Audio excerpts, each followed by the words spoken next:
Imagine que você tivesse um método que iria lhe ajudar em 4 partes, um passo a passo de o que fazer quando você está diante de um texto bíblico, para que você estude ele de forma adequada. É exatamente isso que você vai aprender nesse vídeo. Hoje eu quero lhe falar sobre um método, o método de estudo bíblico que me ajuda muito quando eu vou exercer o meu estudo, o método de estudo chamado OICA. Se você caiu de paraquedas aqui nesse vídeo, essa é a terceira parte de uma série de vídeos que eu estou fazendo sobre como estudar a Bíblia de forma adequada. No primeiro vídeo eu falei sobre as ferramentas que todo estudante da Bíblia deve ter no estudo bíblico. A segunda parte eu falei sobre os princípios de estudo bíblico.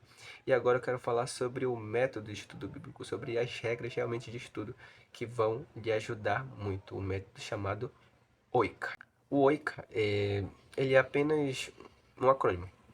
A palavra Wicca significa observação, a palavra I significa interpretação, a palavra C significa correlação e a letra A, palavra, ela significa aplicação. Então, esse método de estudo bíblico vai ser dividido nessas 4 partes. Então, pela primeira, obviamente, vamos falar sobre a observação. O que eu e você vamos fazer nesse momento do estudo bíblico? Bem, a primeira coisa que a gente deve entender é que para aplicar o método OICA, nós devemos nos colocar como detetives. O detetive, quando ele chega diante de uma cena de um crime, de uma morte, em que ele foi ali contratado para resolver aquele caso, ele não se preocupa, primeiramente, logo de cara, a encontrar o culpado, a prender alguém ou declarar como aquela pessoa sendo criminosa. Não. A primeira coisa que um detetive faz ao chegar na cena do crime, ele observa. Ele vê cada mínimo detalhe. Ele tem aquela famosa lupa e ele começa a olhar cada canto da casa. E eu quero que no método OICA você faça exatamente isso. Você não vai se preocupar em trazer respostas ao texto, porque a gente estuda a Bíblia logo querendo respostas, logo entender. Não, você não vai buscar respostas aqui. Você vai apenas observar o texto.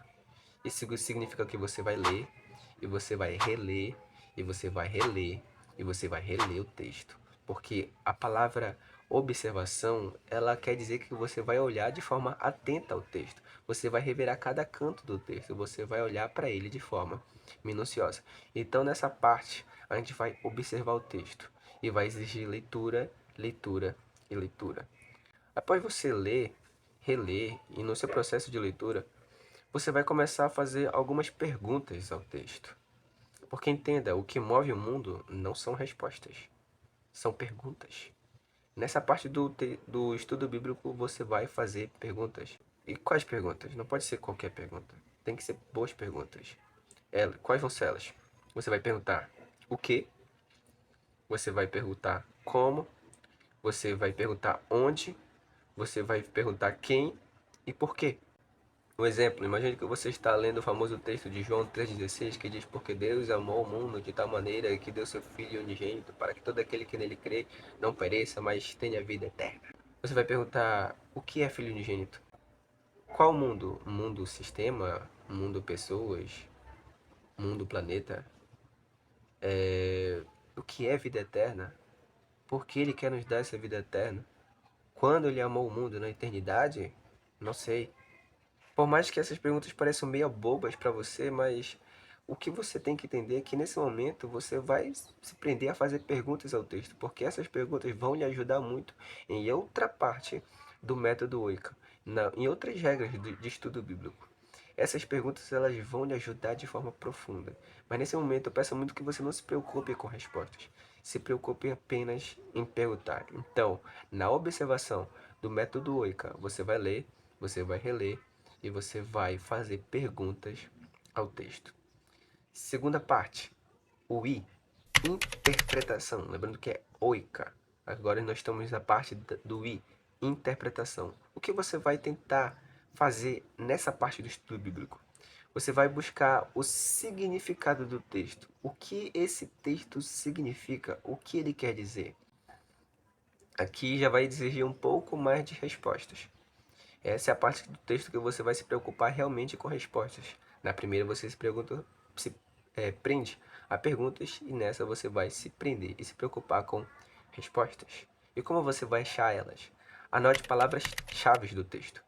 Toda palavra que se repete, quando uma palavra se repetir demais, quando uma frase se repetir demais, é porque o autor ele tem uma ideia central que ele quer repassar ali naquele texto através dessas palavras. Então anote essas palavras-chave e atente-se muito a elas. E sempre que você acabar de ler uma frase inteira, uma ideia completa de um texto, não estou falando o capítulo inteiro, estou falando uma ideia inteira.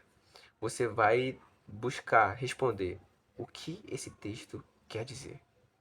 Apenas anote. Pode estar errado, pode não estar certo de fato, mas anote, anote e anote, porque isso vai lhe ajudar muito. Então, na interpretação, nós vamos buscar o significado do texto, já tendo observado ele. E a gente vai anotar palavras-chave e após a gente ler uma ideia inteira, uma ideia completa do texto, não estou falando necessariamente de um capítulo, a gente vai anotar o que esse texto quis dizer, o que o autor quis passar nesse texto. Terceira parte do método Oika, o C, a correlação. A, Nessa parte ela é muito boa, a parte que eu não vou dizer que é a parte que eu mais gosto, mas é uma parte que é gostosa de se fazer. Nessa parte você vai correlacionar o texto que você leu com o restante da Bíblia. Imagine que você leu, bora pegar de novo, João 3,16, que falou de amor. Você vai buscar outros textos da Bíblia que tenham a palavra, que tenham a ideia de amor. E você vai ver se o que você concluiu daquele texto, ele está correto. Porque você vai ver se a sua ideia ela está certa com a Bíblia ou se ela está errada, porque entenda. Uma regra de estudo bíblico, eu vou passar agora. A Bíblia examina a Bíblia. O que vai determinar se a Bíblia está certa ou errada é a própria Bíblia. Então, o que vai determinar se as suas conclusões na parte da interpretação foram certas ou erradas são outras partes da Bíblia. São outros textos que vêm ter a mesma ideia. Você vai atrás de texto nessa parte.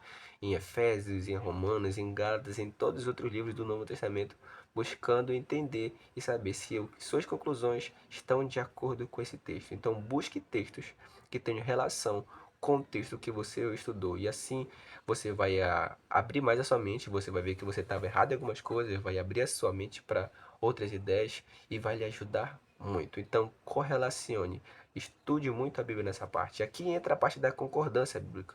Ela vai lhe ajudar muito. O dicionário bíblico ajuda muito também na parte da interpretação, eu esqueci de falar sobre isso, e o comentário ele vai lhe ajudar em todo esse processo.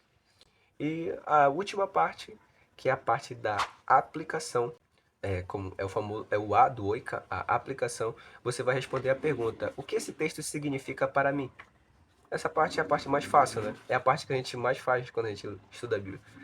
É interessante que quando a gente estuda a Bíblia, a gente lê o texto e a gente já quer logo aplicar na nossa vida. Mas olha o processo que tem antes. Você vai primeiro observar, você vai interpretar e depois você vai correlacionar. E por último, apenas depois, no finzinho, você vai agora aplicar esse texto na sua vida.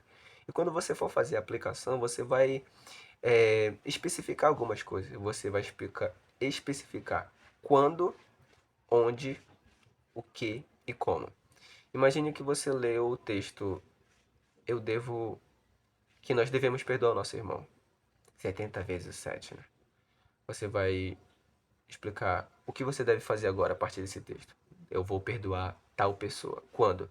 Naquele dia X que eu vejo ela, local. Naquele local que ela geralmente vai e eu também estou naquele momento.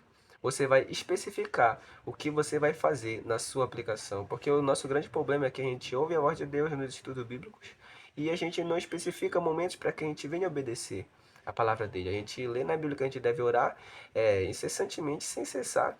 Aí a gente ouve isso, entra por um ouvido e sai pelo outro. A gente não especifica o momento que a gente vai orar, um dia que a gente vai orar, pelo que a gente vai orar, e a palavra de Deus entra no nosso coração, só que nunca germina.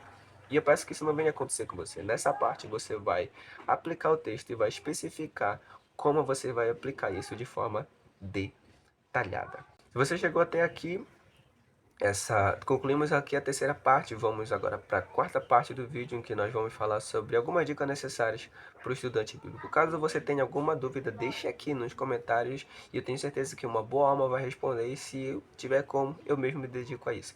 Esse é o canal Vivendo Cristo. Meu nome é Gabriel Guerreiro e eu agradeço muito pela atenção. Tchauzinho.